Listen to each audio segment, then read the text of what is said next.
بسم اللہ الرحمن الرحیم۔ دین و اسلام چینل کے ناظرین السلام علیکم ورحمۃ اللہ وبرکاتہ۔ صحیح بخاری کی حدیث نمبر 357 ہے۔ میں فتح مکہ کے موقع پر نبی کریم صلی اللہ علیہ وسلم کی خدمت میں حاضر ہوئی۔ میں نے دیکھا کہ آپ صلی اللہ علیہ وسلم غسل کر رہے ہیں اور آپ کی صاحبزادی فاطمہ رضی اللہ تعالی عنہا پردہ کیے ہوئے ہیں۔ انہوں نے کہا کہ میں نے حضور صلی اللہ علیہ وسلم کو سلام کیا۔ آپ نے پوچھا کہ کون ہے؟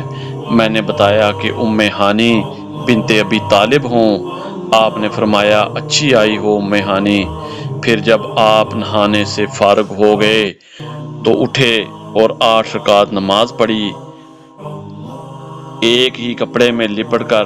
جب آپ نماز پڑھ چکے تو میں نے عرض کی کہ یا رسول اللہ صلی اللہ علیہ وسلم، میری ماں کے بیٹے حضرت علی بن ابی طالب کا دعویٰ ہے کہ وہ ایک شخص کو ضرور قتل کرے گا، حالانکہ میں نے اسے پناہ دے رکھی ہے۔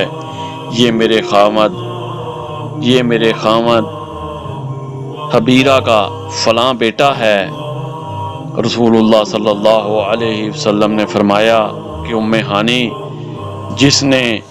جسے تم نے پناہ دے دی، ہم نے بھی اسے پناہ دی۔ ام ہانی نے کہا کہ یہ نماز چاشت تھی۔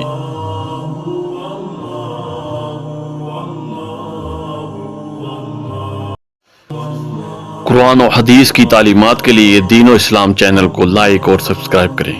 جزاک اللہ خیر۔